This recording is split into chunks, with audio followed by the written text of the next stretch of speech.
We should lead our people by preaching God's word. దేవుని వాక్యాన్ని బోధించటం వలన ప్రజలు ప్రేరేపింపబడుతూ ఉంటారు.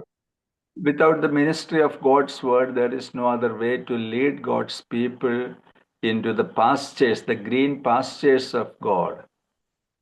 పచ్చిక గల బయళ్ళు మనం వారిని నడిపించాలి అని అంటే దేవుని వాక్యాన్ని సరైన విధంగా బోధించకుండా అది జరిగేటువంటి పని కాదు.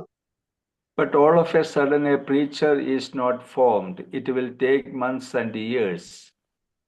ఒకేసారిగా ప్రసంగికులు లేకపోతే బోధకులు అనేవి వాళ్ళు తయారు చేయబడరు. అది వాళ్ళు తయారు చేయబడడానికి కొన్ని నెలలు, కొన్ని సంవత్సరాలు సమయం అనేది గడువు అనేది తీసుకుంటది. Yeah, we all need to have training in biblical preaching. Me also, it is true. కాబట్టి బిబ్లికల్ ప్రీచింగ్ వాక్యానుసారంగా ప్రసంగించడం, బోధించడం అనేది దానికోసం మనకు కొంత తర్ఫీదు చాలా అవసరం. వాళ్ళు కూడా బ్రదర్లు కూడా తర్ఫీదు చేయబడ్డారు. A church leader means he will be a preacher of God's word. సంఘ నాయకుడు ఏమంటారు, దేవుని వాక్యాన్ని బోధించేటువంటి వ్యక్తి అయి ఉండాలి. Without preaching the oracles of God, how a church man or a leader in a local church, how he can lead his people. So అక్కడ మనం చూస్తున్నట్లయితే దేవుని వాక్యాన్ని సరైన ఉన్నటువంటి అనిపించేటువంటి వ్యక్తి వారిని దేవుని మార్గంలో ఎట్లా నడిపించగలడు అనే విధంగా బోచకుండా. But it's a very big topic, you know that, and within 2-3 classes we cannot finish up the lengthy topic. But I may share with you a few issues related with biblical preaching, taking 3 or 5 classes, and I may wind up. I think some of you will get some material and it will help you in crafting sermons and delivering it before our people. So నేను brother ఒక 3 నుంచి 5 క్లాసులు దీని గురించి తీసుకుంటారు. తద్వారా మీరు దానికి సంబంధించిన కొన్ని నోట్స్, బిబ్లికల్ ప్రీచింగ్ గురించినటువంటి కొంత అవగాహన మీకు అనేది వస్తుంది. Today what I preach may serve as an introduction to the big topic. So ఈ రోజు ఈ బిగ్ టాపిక్ కి ఇంట్రడక్షన్, పరిచయాన్ని బ్రదర్ చెప్తారు. So as part of introduction, I would like to share with you many things. So పరిచయం సంబంధించి కొన్ని విషయాలు ఇప్పుడు బ్రదర్ మీతో పంచుకుంటారు. See, every leader of the local church should be able to communicate God's word in an effective, fruitful way. సంఘ నాయకులు ప్రతి ఒక్కరు కూడా దేవుని వాక్యాన్ని క్రమ పద్ధతిలో సరైన విధంగా, మంచిగా, ప్రభావవంతంగా బోధించేటువంటి వ్యక్తులై ఉండాలి. Dear brothers, number 1, we are commanded to preach. దేవుని వాక్యాన్ని బోధించాలని మనం ఆజ్ఞాపింపబడ్డాం. Preaching God's word is not optional. దేవుని వాక్యాన్ని బోధించడం అనేది ఏదో మన యొక్క అవకాశాన్ని బట్టి ఎప్పుడో ఒకసారి ఆప్షనల్ గా చేసేది కాదు. It is God's command and it rests upon our shoulders. So without any excuse, we should preach God's word in season and out of season. ఇది దేవుని యొక్క ఆజ్ఞ కాబట్టి సమయమందును అసమయమందును దేవుని వాక్యాన్ని మనం బోధించబద్దులమై ఉన్నాము. 2 Timothy chapter 4 verse 2, where we read, preach the word, be ready in season and out of season, convince, rebuke, exhort with all long suffering and teaching. రెండవ తిమోతి రాసినటువంటి పత్రిక 4వ అధ్యాయంలో ఈ విధంగా రాయబడి ఉన్నది. దయచేసి తీసిన వాళ్ళు ఎవరైనా ఉంటే చదవండి. Paul commands his co-worker Timothy, preach the word. I will read the verse, brother, in Telugu. 2వ తిమోతి రాసిన పత్రిక 4వ అధ్యాయం 2వ వచనం. వాక్యమును ప్రకటించుము, సమయమందును అసమయమందును ప్రయాసపడము, సంపూర్ణమైన దీర్ఘశాంతముతో ఉపదేశించుచు, ఖండించుము, గద్దించుము, బుద్ధి చెప్పుము. We all say excuses in not sharing God's word or not preaching God's word, but it is not optional or we cannot excuse. When the command rests upon our shoulders to preach God's word in season and out of season. కాబట్టి దేవుని వాక్యాన్ని ఏదో optional గా మరి అప్పుడప్పుడు బోధించవచ్చులే అనేది కాదు, కానీ దేవుని వాక్యం బోధించాలని మనకు ఆజ్ఞాపించబడ్డది కాబట్టి అది మనం ఆ యొక్క ఆజ్ఞని మన భుజాల మీద మోస్తూ దాన్ని శ్రద్ధతో ముందుకు తీసుకెళ్లాల్సినటువంటి బాధ్యత ఉన్నది. So we should not shrink from preaching God's word, but we need to be ready to preach and share the word of God. దేవుని వాక్యాన్ని బోధించేటువంటి విషయంలో మనం కృషించిపోకూడదు, మనం ఆగిపోకూడదు. కానీ దేవుని వాక్యాన్ని బోధించే విషయంలో మనం ముందుకి అడుగులు వేయాలి, ధైర్యంతో దాన్ని బోధించాల్సినటువంటి అవసరం ఉన్నది. If a person is not apt to preach the word of God, if he is not willing or he is not pleased to preach the word of God, actually he is not qualified to be one of the leaders of the local church. ఒక వ్యక్తి దేవుని వాక్యాన్ని బోధించేటువంటి విషయంలో సంతోషించకపోయినట్లయితే, ఆనందించకపోయినట్లయితే తాను ఒక సంఘానికి నాయకుడిగా ఉండడానికి అర్హుడు కాదు. This is the most important work of a church leader. సంఘ నాయకుడికి ఉన్నటువంటి ఇది గొప్ప బాధ్యత, దేవుని వాక్యాన్ని బోధించడం అనేది. Acts chapter 6 verse 4, where we read the statement of apostles, what they said.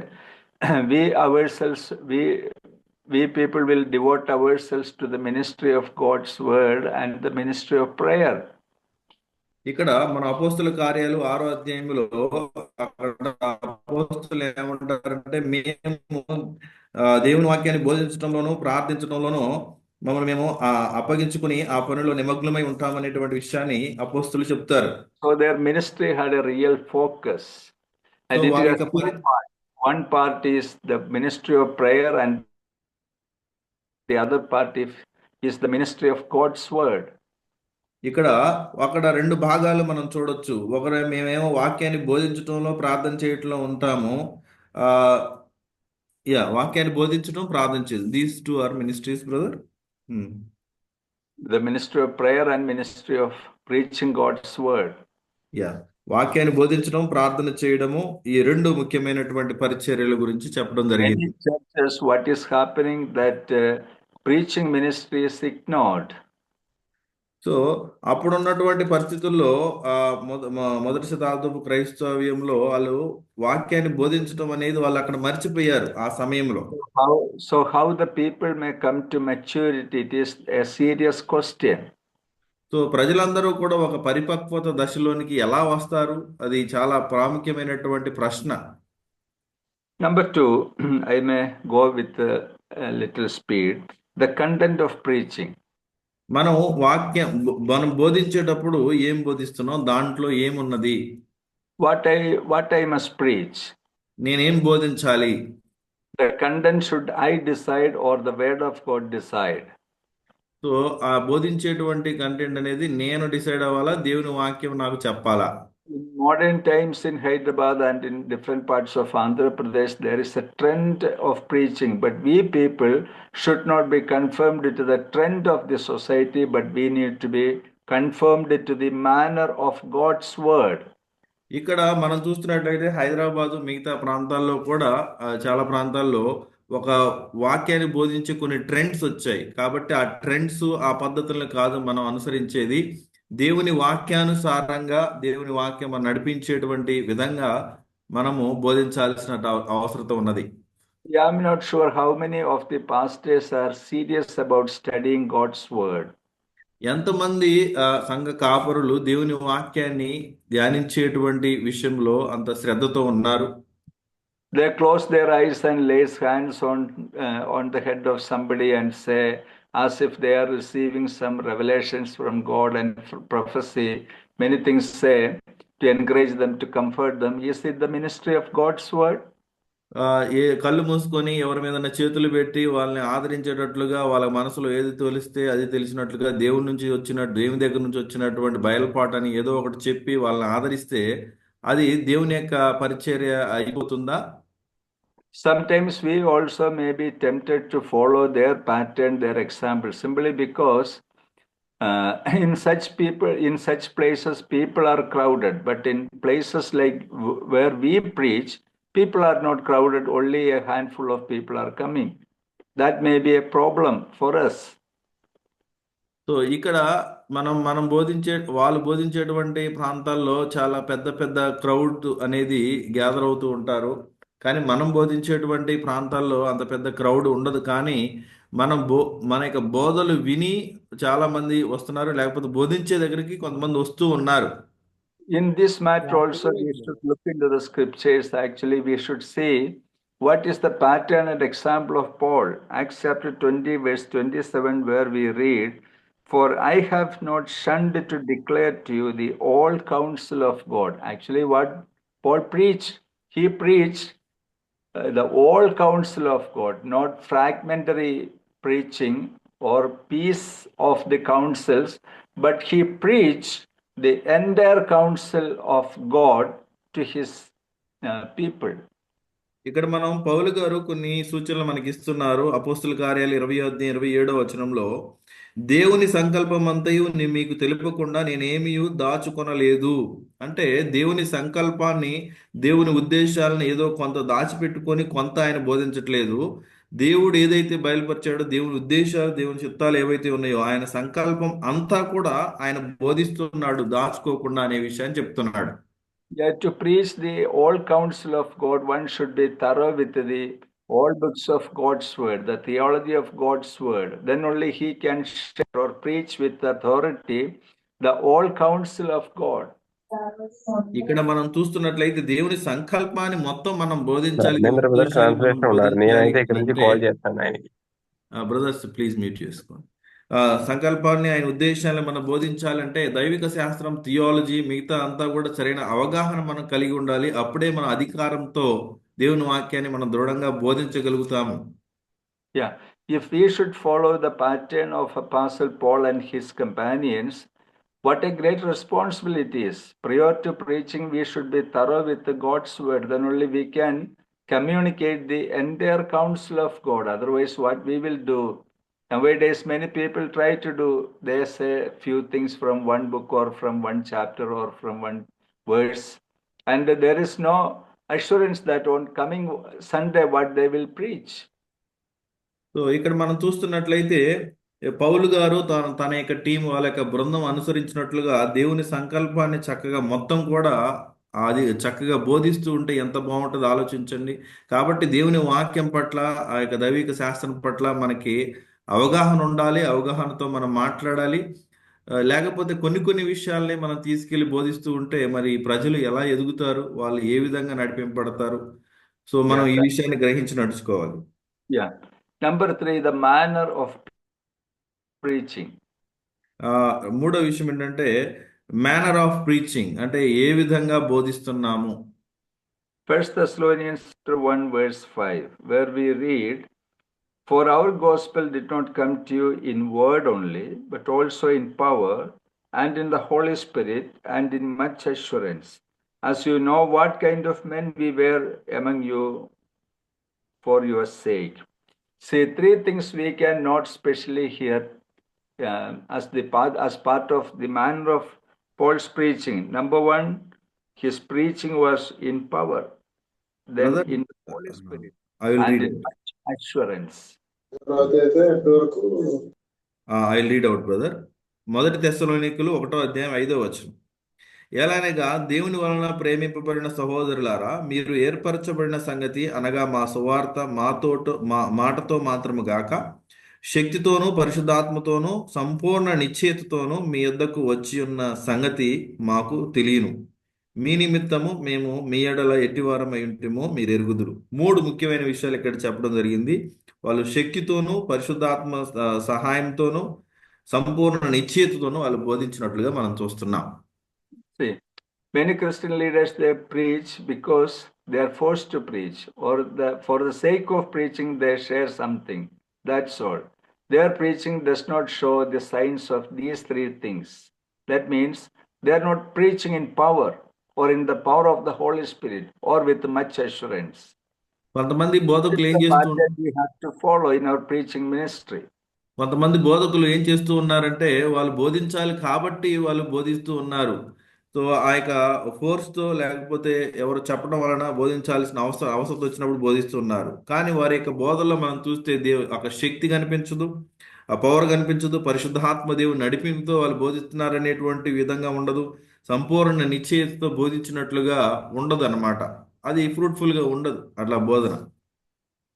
See, in Paul's preaching, there the power of God displayed.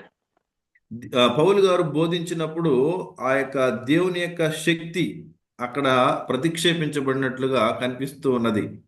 Yeah, in many conventions and congregations, as the pastor enters, as he breathe out and as he lift up his hands or handkerchiefs, many people fall down. That's not the power of God. చాలా మంది కొన్ని congregations లో, సంఘాల్లో, సమూహాలలో వాళ్ళు ఏం చేస్తూ ఉంటారంటే వాళ్ళు చేతులు ఎత్తినప్పుడు లేకపోతే లేచినప్పుడు వాళ్ళు చూసినప్పుడు హ్యాండ్ కర్చీఫ్ వేసినప్పుడు వాళ్ళందరూ కూడా పడిపోతూ ఉంటారు. అది దేవుని వాక్యం శక్తి ద్వారా జరిగేది కాదు. In the times of apostles and early Christians, the power demonstrated in converting heathens into Christianity and the transformation of their lives, they are actually displayed the power of God.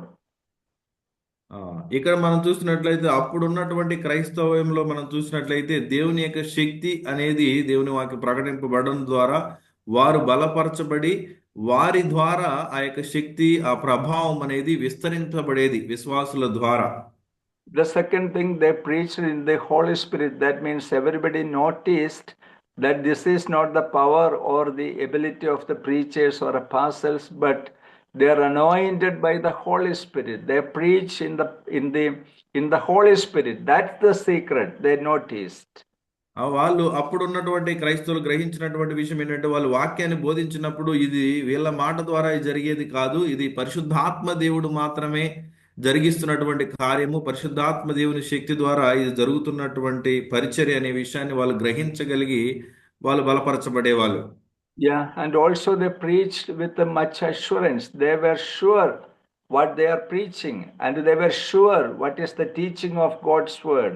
They did not preach out of their confusion, but they preached what they preached, the content they communicated with all assurance.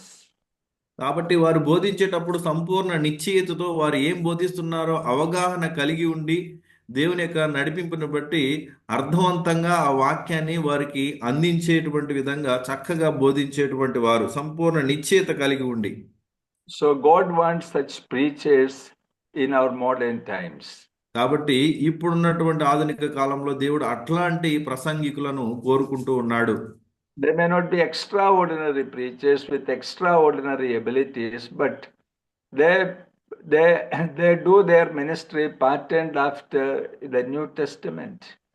కాబట్టి ఏదో ప్రసంగికులు ఒక extraordinary, ఒక అద్భుతమైన శక్తి సామర్థ్యాలతో వాళ్ళు ప్రసంగించాలని కాదు, కానీ ఇక్కడ కొత్త నిబంధన క్రైస్తవ్యంలో వాళ్ళు ఎలా బోధించారో దాన్ని అనుసరించి నడుచుకుంటే చాలు. For the blessing of our preaching ministry, our relationship with God is the most important thing. So ఇక్కడ మన దేవుని వాక్యాన్ని మనం బోధించేటప్పుడు, మనం ప్రకటించేటప్పుడు దేవునితో ఉన్నటువంటి బంధం అనేది చాలా ప్రాముఖ్యమైనటువంటి విషయం. Unless we have a intimate relationship with God, how we may be able to communicate God's word in all power, in all assurance, and in the help of the Holy Spirit. మనం దేవునితో సరైనటువంటి బంధం, సహవాసం లేకపోయినట్లయితే మనము ఎట్లా మరి దేవుని యొక్క శక్తి ద్వారా లేకపోతే శక్తితోనూ పరిశుద్ధాత్మ సహాయంతోనూ సంపూర్ణ నిశ్చయంతో మనం ఎలా బోధించగలుగుతాము? Yeah, some people preach very loudly, thinking that this is the sign of the fullness of the Holy Spirit. Maybe and may not be. We are not sure. కొంతమంది కొంచెం గట్టిగా దృఢంగా బోధిస్తూ ఉంటారు. దాన్ని బట్టి ఇది దేవుని దగ్గర నుంచి వస్తున్నటువంటి దేవుని వాక్యం అని అనుకోవాలని అనుకుంటారు. అది నిజమా కాదనేది మనకు తెలియదు. But the preacher is not working with God and not being filled with the word of God and not controlled by the word of God. still he preaches loudly. It is not a sign of um, good preaching. అక్కడ ఉన్న ప్రసంగికుడు దేవునితో ఆ బంధం కలిగి లేకుండా దేవుని నడిపింపును బట్టి దేవుని ఆధీనంలో నుండి నడుచుకోకుండా తాను ఎంత గట్టిగా తాను బోధించినప్పటికీ కూడా అది దేవుని ఏమంటారు సరైన విధంగా బోధించినటువంటి వాక్యం కాదు, దేవుని ఉద్దేశాలు కావాలి. Yeah, already three things we noted in connection with the preaching. Number one, we are commanded to preach. Number two, the content of preaching. Number three, the manner of preaching. Then we comes to another topic, prerequisites of biblical preaching. మనం ఈ సమయంలో 3 ముఖ్యమైనటువంటి విషయాలు బోధన గురించి మనం చూసాము. మొదటిది ఏంటంటే ఆ, ఆ, క్షమించండి, లిస్ట్ ఒకేసారి నేను మర్చిపోతున్నాను. Please repeat these 3 points brother. Okay, we are commanded to preach. దేవుని వాక్యాన్ని బోధించడానికి మనం ఆజ్ఞాపించబడ్డాము. ఏమి బోధించాలో కూడా మనం గ్రహించి నడుచుకోవాలి, ఎలా బోధించాలో కూడా మనం గ్రహించి నడుచుకోవాలి. ఇప్పుడు నెక్స్ట్ ప్రీ రిక్విసైట్స్, దానికి Okay, బోధించడానికి కావలసిన ముఖ్యమైన విషయాలు. Prerequisites. Number one, calling. వాక్యాన్ని బోధించడానికి ముందుగా మనకి కొన్ని కావలసినటువంటి Number two, command in God's word. Command in God's word. మొదటి విషయం ఏంటంటే ఇక్కడ దేవుని యొక్క పిలుపు కావాలి. ఇంకొకటి ఏంటంటే దేవుని వాక్యం పట్ల ఒక పట్టు అనేది మనకు ఉండాలి. Number one, the calling. That means there is a calling for preaching. దేవుని వాక్యాన్ని బోధించడానికి మనకు ఒక పిలుపు అనేది చాలా అవసరం. We should make sure what's my calling. If I am called to preach God's word, I should focus in it. ఒకవేళ నేను దేవుని వాక్యాన్ని బోధించడానికి నేను పిలువబడ్డాను అని అంటే నేను దేవుని వాక్యాన్ని బోధించడం దాని పట్ల నేను మంచి ఫోకస్ కలిగి ఉండి దృష్టి ఉంచి నేను నడుచుకోవాలి. Paul was sure of it. Timothy was sure of it. And other companions, they were sure of their calling. Are we sure of our calling to preach God's word? కాబట్టి పౌలు గారు తన వాక్యాన్ని దేవుని యొక్క పిలుపు పట్ల నిశ్చయత కలిగి ఉన్నాడు. అట్లనే తిమోతి కూడా పిలుపు పట్ల నిశ్చయత కలిగి ఉన్నాడు. వారితో ఉన్నటువంటి బృందం కూడా ఆ నిశ్చయత కలిగి ఉన్నది. బట్ మనం కూడా దేవుని యొక్క పిలుపు ఏంటో ఆ నిశ్చయత మనం కలిగి ఉండి నడుచుకోవాలి. 2 Timothy chapter 1 verse 11, where we read, to which I was appointed a preacher, an apostle, and a teacher of the Gentiles. 2 Timothy reference brother. 2 Timothy 1:11.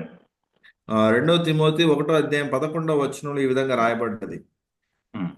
To which I was appointed a preacher, an apostle, and a teacher of God's Gentiles. Teacher of the Gentiles.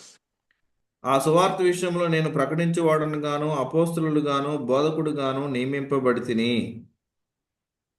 See, dear brothers, if you are called to preach, you should focus in it. ప్రియ సహోదరులారా, ఒకవేళ మీరు వాక్యాన్ని బోధించడానికి పిలువబడి ఉంటే మనం బోధించాల్సినటువంటి అవసరం ఉన్నది.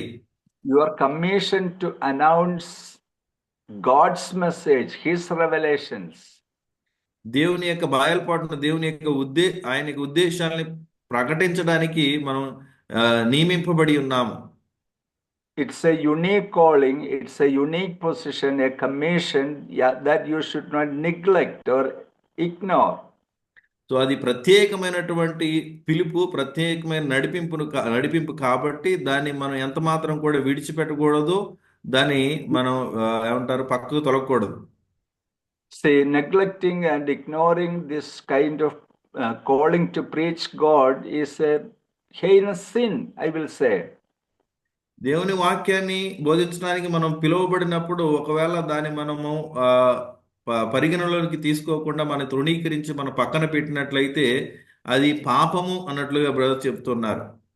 Say, acknowledge and be grateful to divinely given calling to preach God's. Lord, I am so thankful and grateful to this great commission to preach God's word, but I am not worthy to preach God's word. I am not that able to preach God's word. So, dear Lord, please bless me, strengthen me, and fasten my loins with your strength to preach God's word without error. That should be our attitude in this matter.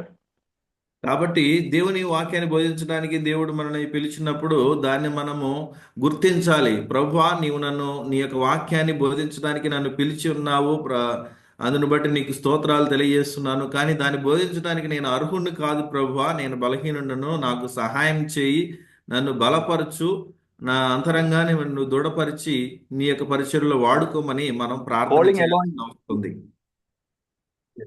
calling alone is not sufficient to preach God's word soundly, but command in God's word also is expected. It is necessary. Then only we will be able communicators of God's word in its genuineness. కాబట్టి దేవుని వాక్యాన్ని బోధించడానికి మనకి పిలిచినటువంటి పిలుపు మాత్రమే సరిపోదు, కానీ దేవుని వాక్యం పట్ల ఒక పట్టు, ఒక అవగాహన అనేది మనకు ఉండాలి. అప్పుడు మాత్రమే సరైన విధంగా మనం అందించగలం. See, an intimate relationship with the God's word, acquaintance with the God's word, and we know what is the main message of the book of Isaiah or the book of Daniel or the book of Romans. We are so thorough with the God's word. How we can have it, this kind of command, how we can have it in the scriptures. It's an important question. కాబట్టి దేవుని వాక్యం పట్ల సరైనటువంటి అవగాహన మనకి ఉండాలి. ఏమంటారు, యెషయా గ్రంథము కానీ లేకపోతే రోమీయులకు రాసిన పత్రిక కానీ, ఇవన్నీ వాటి యొక్క ఉద్దేశాలు, వాళ్ళ యొక్క థీమ్ ఏమై ఉన్నదో మనం వాటిని గ్రహించాలి. సో వాటిని గ్రహించి మనం అవగాహనలోకి ఉండి సరైన విధంగా అప్పుడు మనం బోధించడానికి అవకాశం ఉంటుంది. How can we have it? I would like to share with you 7 important suggestions in this matter. దేవుని వాక్యం పట్ల కొంచెం పట్టు గురించి, కొన్ని అవగాహన గురించి 7 ముఖ్యమైనటువంటి కొన్ని సలహాలు brother ఇవ్వాలనుకుంటున్నారు. Number 1, you feel very simple, but it is very important. Read the word of God every day from Genesis to Revelation. So దేవుని వాక్యాన్ని ప్రతిరోజు కూడా ఆదికాండం నుంచి ప్రకటన గ్రంథం వరకు కూడా మనం ధ్యానించాలి. రోజు కూడా చదువుతూ ఉండాలి. In an year, you should be able to cover 66 books of the Bible. So ఒక సంవత్సరంలో 66 బైబిల్లో ఉన్నటువంటి 66 పుస్తకాలని కూడా మనం కంప్లీట్ చేయడానికి మనం ఆలోచన చేయాలి. I know a good number of preachers, even they haven't finished reading the entire books of the Bible in an year.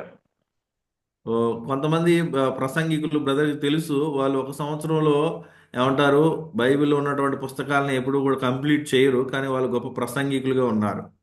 On mornings they open up the Bible and which part they see, they read and they go. That's all. They don't know actually the flow of the story of the Bible from Genesis to Revelation. So they are such people not knowing the entire story and they preach from here and there. So వాళ్ళు ఏంటంటే వాక్యాన్ని కొంత భాగాలు చదువుతూ ఉన్నారు, తర్వాత ఆ రోజులో గడిచిపోయినట్లుగా దాన్ని విడిచిపెడుతూ ఉన్నారు. కానీ ఆదికాండం నుంచి ప్రకటన వరకు ఆ ఫ్లో ఏదైతే ఉన్నదో దాని గురించి అవగాహన లేకుండానే వాళ్ళు వాక్యాన్ని బోధిస్తూ ఉన్నారు.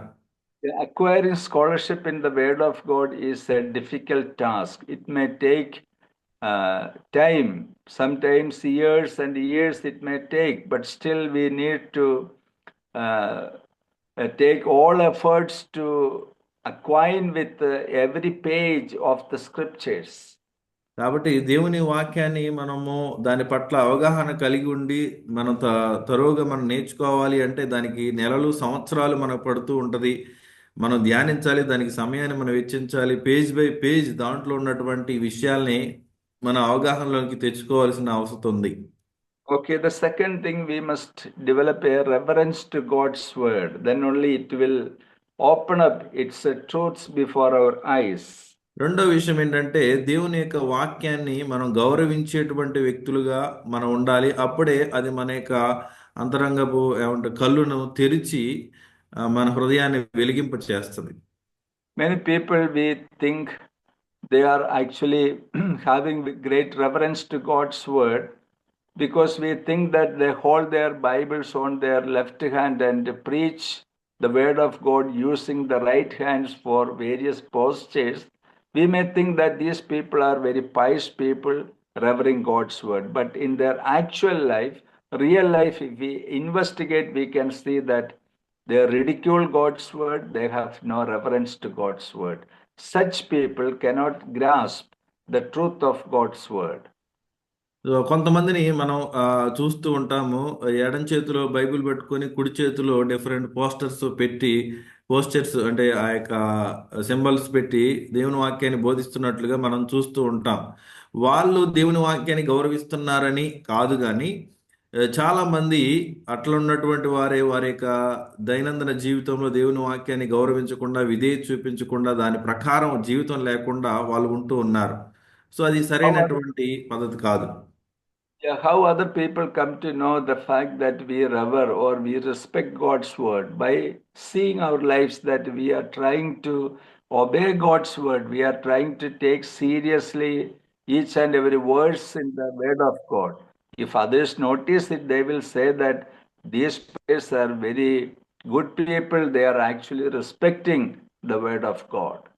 సో ఎలా మనం దేవుని వాక్యాన్ని గౌరవిస్తున్నామని ఇతరులు తెలుసుకుంటారు అంటే, ఆ యొక్క వాక్యాన్ని మనము అనుసరించి మన జీవితంలో అవలంబించి మనం నడుచుకుంటూ ఉన్నప్పుడు, సో దాన్ని ఎంతగానో మనం గౌరవిస్తున్నామని ఇతరులు దాన్ని గుర్తించి, అవును వీళ్ళు దేవుని యొక్క So we ప్రజలు need to దేవుని respect వాక్యాన్ని God's word. గౌరవిస్తున్నారు. Yeah Yeah, we need to revere, we need to respect God's word. In the book of Nehemiah, I still remember that the Ezra the scribe, he stood upon the podium, and as he opened up the word of God, the entire congregation stood up in reverence to the law. మనం Ezra గ్రంథంలో నెహెమ్యా గ్రంథంలో Ezra కూడా అక్కడ వాక్యాన్ని బోధిస్తూ ఉన్నప్పుడు podium దగ్గర నుంచొని వాక్యాన్ని చదువుతున్నప్పుడు అందరూ కూడా ఆ వాక్యాన్ని గౌరవించి నిల్చొని ఆ యొక్క మాటలు విన్నట్లుగా మనం చూస్తున్నాం. Yeah, these people respected God's word. వాళ్ళందరూ కూడా దేవుని వాక్యాన్ని గౌరవించారు. The same value we must cherish in our lives. అదే యొక్క గౌరవాన్ని విలువని మన యొక్క జీవితంలో కూడా మనం ఇవ్వాలి. Yeah, we should teach our wives how to respect God's word. We should teach our children as family, as parents, how to revere, how to respect the word of God. మన యొక్క ఏమంటారు వివాహమైన వారు వారి యొక్క భార్యకి వాక్యాన్ని బోధించాలి, గౌరవాన్ని ఎలా ఇవ్వాలో నేర్పించాలి, పిల్లలకు కూడా దేవుని వాక్యాన్ని ఎలా గౌరవించాలో, ఒక తల్లిదండ్రులు కూడా ఎలా గౌరవించాలో ఇవన్నీ కూడా మనం నేర్పించాల్సిన అవసరం ఉన్నది. Number 3, read the Bible with understanding. దేవుని వాక్యాన్ని అర్థం చేసుకుంటూ మనము చదవాలి. ఇది మూడో విషయం. We know the nominal Christians as they go to their churches and cathedrals on every Sunday morning and weekdays, and they hear their priests or leaders read out God's word and scriptures, and these people also hear it for many years. Still they don't know its meaning. What is the use of hearing God's word without knowing its meaning? చాలా మంది నామకార్థపు క్రైస్తవులు వారి వారి సంఘాల్లో క్యాథడ్రల్స్లో వాళ్ళు attend అవుతూ ఉంటారు. అక్కడ వాక్యాన్ని కలిసి అక్కడ ఉన్నటువంటి ప్రీచరు కూడా వాళ్ళతో పాటు వాళ్ళు చెప్పినట్లుగా వీళ్ళు చెప్తూ ఉంటారు. దాంట్లో ఉన్నది కలిసి చదువుతూ ఉంటారు. నెలలు సంవత్సరాలు గడిచిపోతూ ఉంటాయి. కానీ దాని యొక్క అర్థం ఏంటో వాళ్ళకి సంవత్సరాలు గడిచినా కూడా వాళ్ళు తెలుసుకోవట్లేదు. ఈ విధంగా So కాదు ధ్యానించేది. we must have a deep desire to know the meaning of the text of the Bible. బైబిల్లో రాయబడినటువంటి వాక్య భాగం యొక్క దాని యొక్క అర్థాన్ని మనం తెలుసుకోవడానికి ఆశపడాలి. అట్లాంటి నిరీక్షణతో And మనం చదవాలి. we must have that insistence to know the exact meaning of God's word. దేవుని వాక్యం యొక్క సరైనటువంటి అర్థాన్ని తెలుసుకోవడానికి మనము ఇష్టపడాలి. For that we should make all efforts to understand the meaning of the scriptures. కాబట్టి దేవుని యొక్క వాక్యాన్ని అప్పుడు ఇష్టంతో మనం ధ్యానించాలని, దాని యొక్క అర్థాన్ని తెలుసుకోవాలని ప్రయత్నం చేసినప్పుడు తప్పనిసరిగా మనం తెలుసుకుంటాం.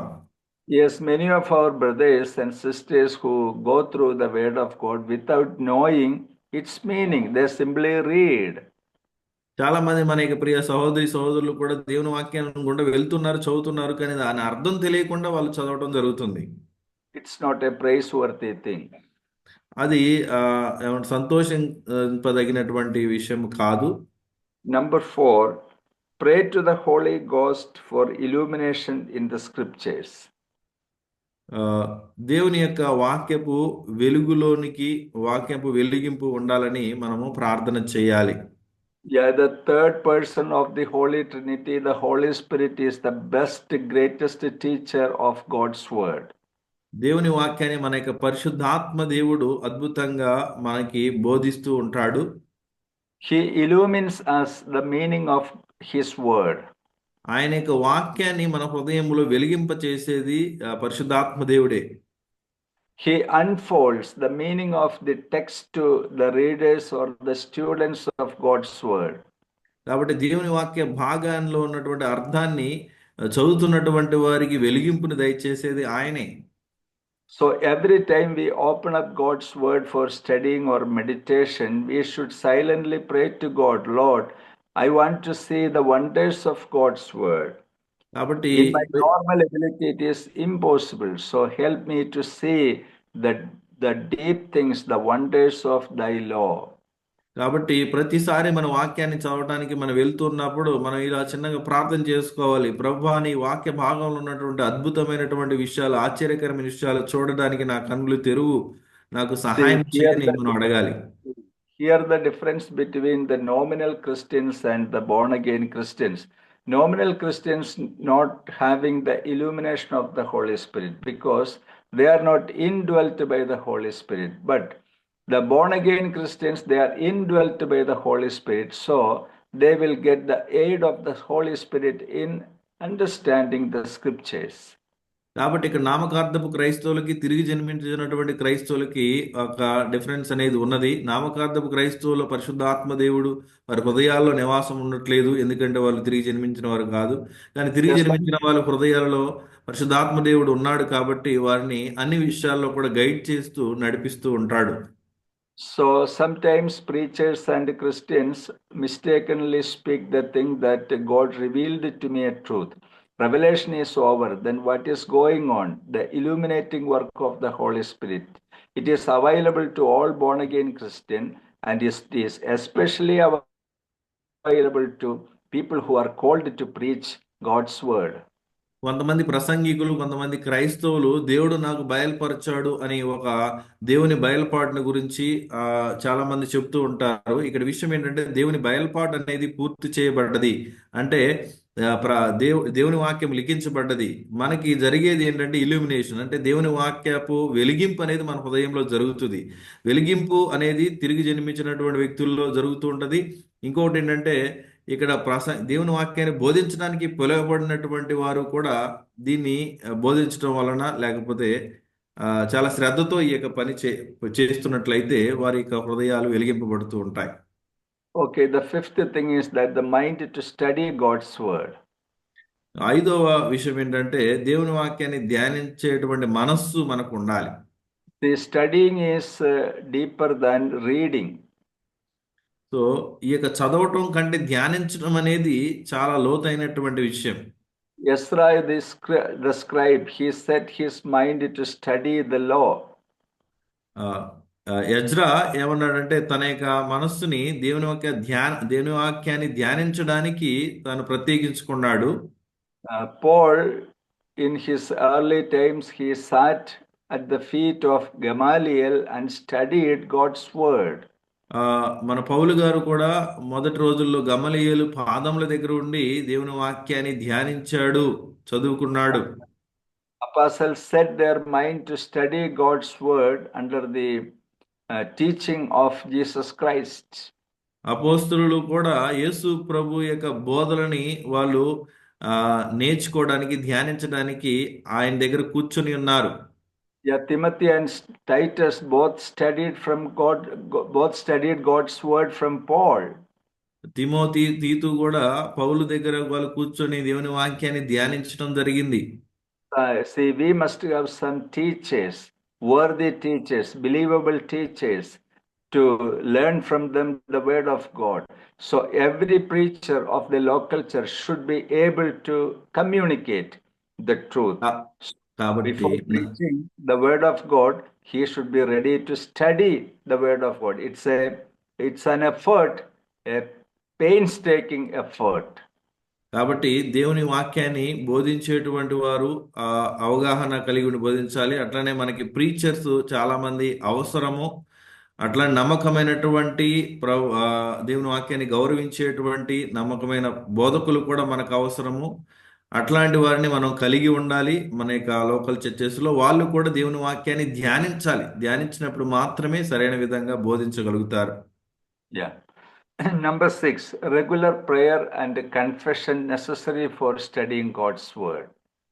మనకి తర్వాత విషయం ఏంటంటే క్రమంగా ప్రార్థన చేయడము, అట్లనే మన యొక్క ఒప్పుకోలులు, పాప ఒప్పుకోలు కానీ మిగతా ఒప్పుకోలు కూడా చాలా అవసరము. Yeah, some people, they are having good education from universities, good and good, or big degrees they earn from university studies, but the truth of the scriptures are not opened up before their eyes simply because they are not depending God in prayer for studying God's word. There is only one way for it: confess our sins before the Lord, be cleansed, and pray to the Lord for having an opened eye to see the truths of God's word.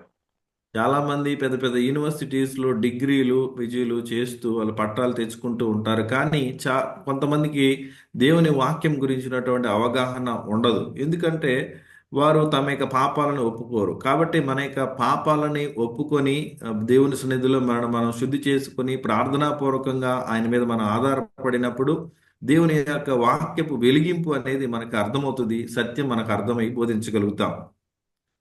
I will not discredit the use of university degrees in studying the scriptures. The only thing I want to emphasize is that alone will not open up the truths, but the prayer is a very must for understanding the scriptures.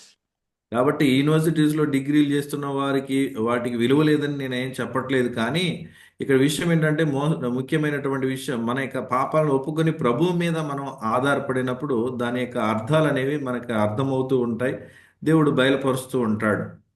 And the final item, that a mind to obey the revealed truths. చివరి విషయం ఏంటంటే బయలుపరచబడినటువంటి సత్యానికి విధేయత చూపించగలిగేటువంటి ఆ మనస్సుని మనం కలిగి ఉండాలి.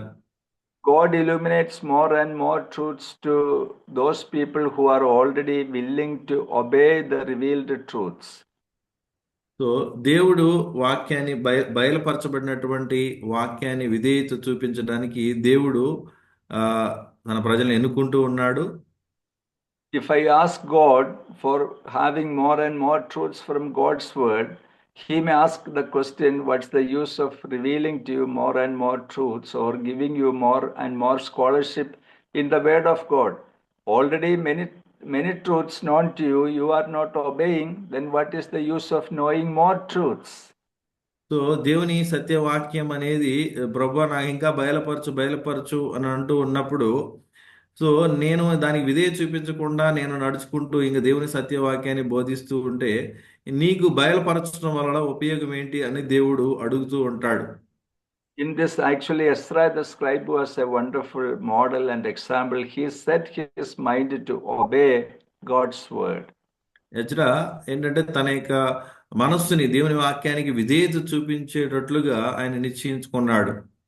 Without obedience to God's word, how do I have authority or authenticity in my preaching? దేవుని వాక్యానికి విధేయత చూపించకుండా నేను అధికారముతో లేకపోతే దేవుడే చెప్పాడు, దేవుడే బయలుపరిచాడు అనేటువంటి ఉద్దేశంతో నేను ఎలా బోధించగలను? If my preaching is to be characterized by authority and genuineness, I should be ready to obey the word of God. Then only these things will honor my preaching. కాబట్టి దేవుని వాక్యాన్ని నేను ఏమంటారు నమ్మకత్వంతో ఒక మంచి మనస్సాక్షితో నేను బోధించాలి అని అంటే దేవుని వాక్యానికి నేను విధేయత చూపించగలిగి ఉండాలి. ఆ విధేయత చూపించి నేను నడుచుకున్నప్పుడు మాత్రమే ఆ ప్రసంగంలో ఆ యొక్క నమ్మకత్వం అనేది దాంట్లో కనిపిస్తూ ఉంటది. I'm not baptized, but I preach on baptism. I'm not praying, but I preach on praying. I'm not reading God's word, but preach on reading the scriptures. What genuineness is there? God will not bless such kind of preaching, and such preachers will not be a blessing to the congregation also. కాబట్టి నేనేమో ప్రార్థన చేయను, ప్రార్థన ఎలా చేయాలో బోధిస్తాను. నేనేం baptism తీసుకోలేదు, baptism గురించి బోధిస్తాను.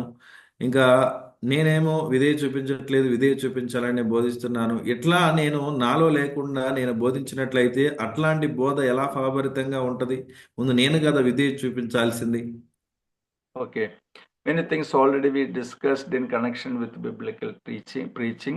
Many things are yet to share with you in the coming classes today. Now it is 10 o'clock, so I would like to wind up. Biblical preaching, వాక్యానుసారంగా బోధించడం అనే దాని గురించి అనేక విషయాలని మనం ఈ సమయంలో చూసి ఉన్నాము. చాలా విషయాలు ధ్యానించాము. దేవుని చిత్తమైతే మరలా ముందు క్లాసులో కూడా మిగతా కొన్ని విషయాలను మనం ధ్యానించుదాము.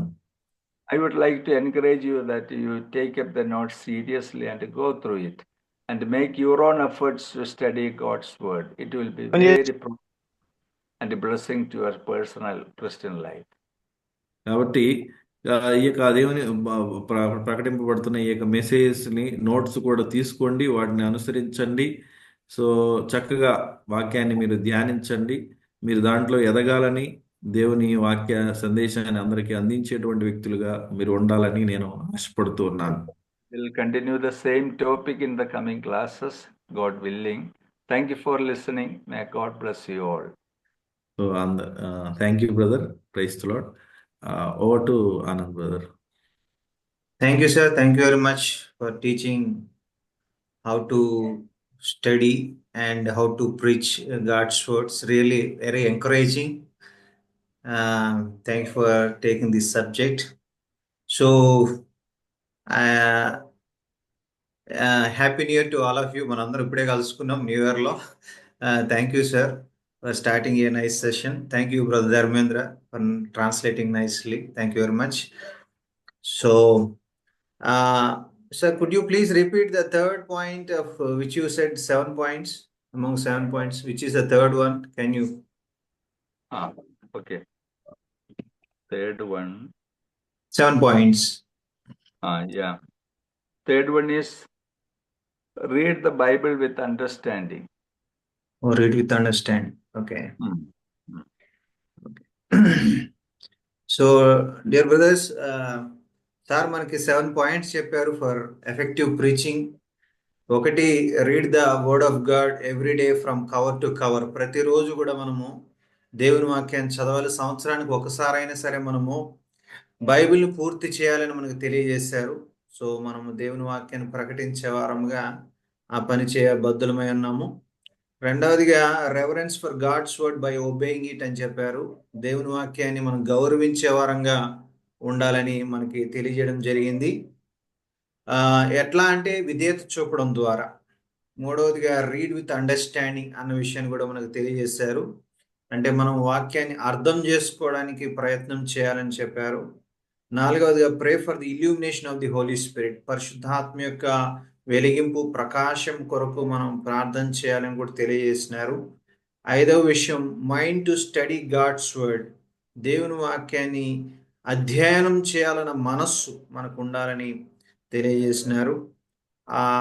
ఆరవదిగా, రెగ్యులర్ ప్రేయర్ అండ్ కన్ఫెషన్.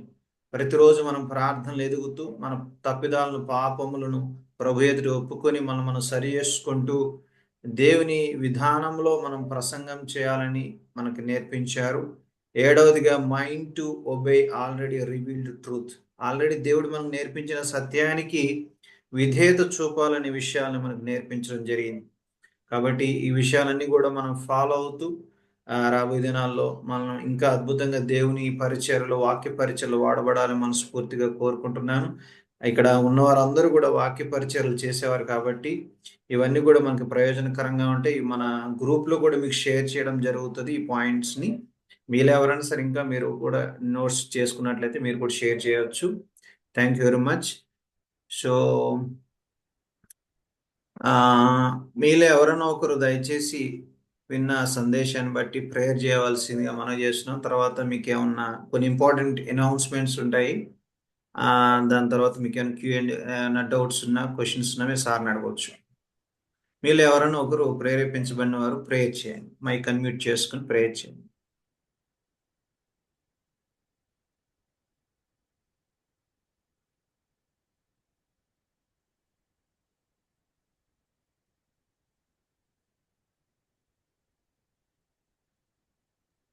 మీరే చెప్పండి అన్న పేరు. నేనే చెప్పనా? ఆ, చాలా మంది ఉన్నారు కదా. యా యా అదే ఆల్రెడీ మన శరవణ్ బ్రదర్ను కిరీటి బ్రదర్ ప్రేయర్ చేశారు. చేశారా? ఓకే. ఆ, నువ్వే చెప్తారు మహేంద్ర, నువ్వు ఫస్ట్ నుంచి ఉన్నావు కాబట్టి. మన రత్న గారు ఉన్నారు. రత్న ఆ, బ్రదర్ ఓకే. ప్రేయర్. రత్నబాబు గారు దయచేసి ప్రేయర్ చేస్తారా? Okay brother. ప్రేమల తండ్రి, పరిశుద్ధుల జీవాధిపతి, యేసయ్యా మీకు వందనాలు, స్తోత్రాలు తెలియజేస్తున్నాం తండ్రి. ఈ సమయంలో effective preaching word of God అనే సబ్జెక్ట్ మీద లీడర్స్ గారి ద్వారా ప్రభా మేము కొన్ని విషయాలు నేర్చుకోవడానికి మీరు కృప ఇచ్చారు, అందుని బట్టి వందనాలు తండ్రి. నైనా నీ వాక్యము మేము బోధించాలని మీరు ఆజ్ఞ ఇచ్చినారు ప్రభా తండ్రి. మరి ఆజ్ఞ ప్రకారంగా మీరు ఇచ్చినటువంటి పిలుపు ప్రకారంగా తండ్రి మేము సమయమందును అసమయమందును వాక్యాన్ని బోధించాలని మీరు తెలియపరుస్తున్నారు అయ్యా. వాక్యాన్ని బోధించే సమర్థులుగా తండ్రి మరి సిద్ధపడినట్లుగా మీరు కృపనివ్వండి, సహాయం చేయండి. అదే విధంగానైనా మరి ఎఫెక్టివ్ ప్రీచింగ్ కావాల్సినటువంటి కొన్ని సూత్రాలు కూడా బ్రదర్ తెలియపరిచారు అయ్యా. వాటన్నిటిని కూడా మేము గమనంలోకి తీసుకొని మా అనుదిన జీవితాల్లో ప్రభా, క్రైస్తవ జీవితంలో నైనా మీరు ఏర్పరచుకున్నటువంటి ఏర్పాట్లో ప్రభా మేము చక్కగా వాక్యాన్ని బోధించే వారిగా ఉండడానికి సహాయం చేయండి అయ్యా. ప్రతిదినం వాక్యాన్ని చదవడం, నైనా వాక్యాన్ని అర్థం చేసుకోవడం, నైనా వాక్యం యొక్క వెలిగింపు కొరకు ప్రార్థించటం, నైనా వాక్యాన్ని ప్రభా మరి మా జీవితాల్లో ప్రభా అన్వయించుకొని ప్రభా మేము లోబడడం తండ్రి. వాక్యానికి ప్రాధాన్యత ఇచ్చేటువంటి వ్యక్తులుగా, వాక్యాన్ని గౌరవించేటువంటి వ్యక్తులుగా ఉన్నట్లుగా ప్రభా మా జీవితాలు మార్చమని ప్రార్థిస్తున్నాం ప్రభా తండ్రి. మేము చేయనివి చెప్పేవారిగా అనేక సార్లు ఉంటున్నాం తండ్రి. ఆ విషయాల్లో మమ్మల్ని క్షమించండి అయ్యా. మీరు జ్ఞాపకం చేసుకున్నాను ప్రభా తండ్రి. నైనా మేము చేసేవి చెప్పేవారిగా, బోధించేవారిగా ఉండడానికి మాకు కృపనివ్వండి, బోధించేవి చేసేవారిగా ఉండడానికి కృపనివ్వండి ప్రభా. దారిలోలే నీ ఎదుట ఉండకుండా దేవా మమ్మల్ని అందరూ కూడా జ్ఞాపకం చేసుకొని ప్రభా యథార్థంగా జెన్యూన్ గా నీ వాక్యాన్ని ఉన్నది ఉన్నట్లుగా బోధించటకు, నేర్చుకున్నటకు, స్టడీ చేయటకు నైనా విశేషమైన కృపను గ్రహిస్తారమని నైనా మరి సెషన్ లో కూడా నైనా మీరు మాకు తోడుగా ఉన్నందుకు వందనాలు తండ్రి. మరి బ్రదర్ని కూడా మీరు బలపరిచారు, వాడుకున్నారు, అందుని బట్టి వందనాలు అయ్యా. క్లిట్స్ బ్రదర్ గారికి కావాల్సిన ఆరోగ్యాన్ని కృపనివ్వండి అయ్యా. జాయిన్ అయిన ప్రతి ఒక్కరిని కూడా దీవించండి. మరి ఈ విషయాలన్నీ కూడా వారు మనసులో పెట్టుకుని ప్రభా చక్కగా రానున్న రోజుల్లో మీ కొరకు ప్రభావవంతమైనటువంటి వ్యక్తులుగా ఈ పరిచయలో వాడబడినట్లుగా సహాయం చేస్తారమని మనం తగ్గించుకుంటూ యేసుక్రీస్తు వారి పరిశుద్ధ నామంలో ఈ ప్రార్థన సమర్పిస్తున్నాము తండ్రి. ఆమేన్. ఆమేన్, ఆమేన్.